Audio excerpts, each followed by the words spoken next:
Hujambo na karibu tena mtazamaji wa The World News katika kipindi hiki cha ulimwengu wa siasa. Naitwa Adam Hussein. Jeshi la wanamaji la Israel ladai limeshambulia maeneo ya Wahouthi wa Yemen katika mji wa bandari wa Hodeida.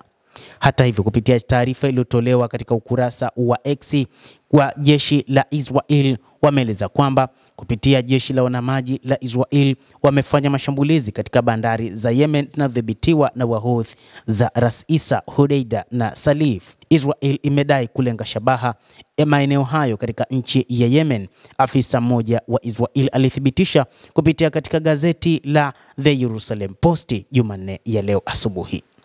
Mashambulizi hayo yamefanywa na jeshi la wanamaji la Israel badala ya lile jeshi la anga la IAF. Mashambulizi hayo, kwa mujibu wa taarifa, ni kwamba yamesababisha hasara katika maeneo hayo yanayodhibitiwa na Wahouthi ya Ras Isa, Hodeida na Salif.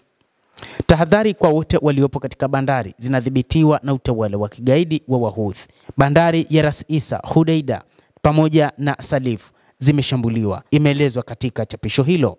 Kutokana na utawala wa Wahouthi kutumia bandari kwa shughuli zake za kigaidi, tunawaomba wote waliopo kwenye bandari hizi kuhama na kukaa mbali nazo kwa usalama wenu hadi ilani nyingine itakapotolewa, imeeleza taarifa ya msemaji wa Kiarabu wa jeshi la IDF kupitia jeshi la majini. Hata hivyo, juu ya mashambulizi ya awali ya Israeli katika bandari za Yemen, ni kwamba haya yanajiri baada ya mfululizo wa mashambulizi ya anga ya Wahouthi wa Yemen huko nchini Israel ambayo yaliishia mnamo Mei 28. Waziri wa ulinzi Israel Katz alitangaza kwamba jeshi la anga lilipiga katika uwanja wa ndege wa kimataifa wa Sanaa na kuharibu ndege ya mwisho ya Wahouthi iliyobaki. Shambulio hilo lilitekelezwa kama sehemu ya operesheni ya Golden Jewel.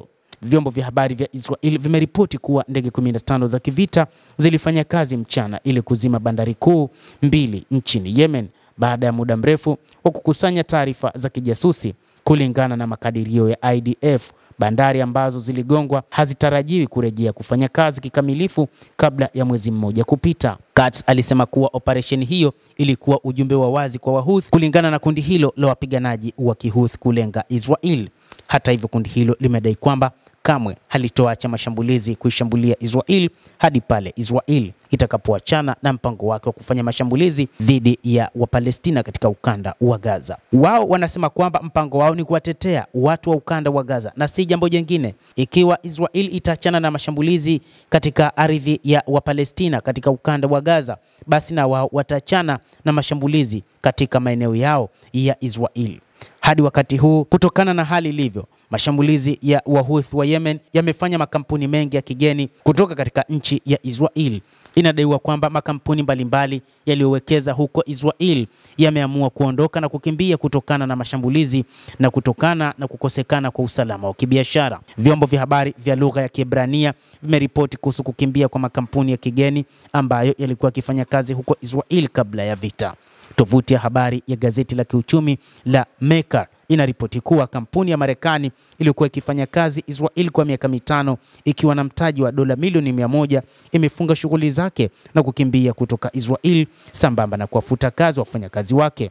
Ripoti hiyo ilichapishwa katika chombo cha habari cha lugha ya Kiebrania. Inasisitiza kwamba John Graham, mkurugenzi mtendaji wa kampuni ya Marekani ya Sequel, aliwafahamisha wafanyakazi wa kampuni hiyo kuhusu suala hili katika siku za hivi karibuni, na akatangaza kwamba kuanzia sasa shughuli zote za kampuni zitafanywa nchini Marekani na kwamba kama italazimu idadi ya wafanyakazi wa kampuni hiyo watahamishwa Marekani, huku wengine watapoteza kazi zao kuanzia mwezi ujao.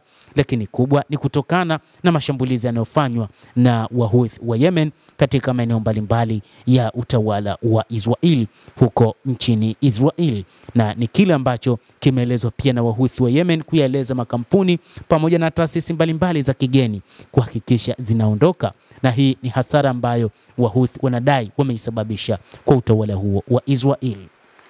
Endelea kutufuatilia na usisahau kulike, kucomment na kusubscribe channel yetu hii. Mimi ni Adam Hussein, endelea kuwa nasi wakati wote, endelea kutufuatilia.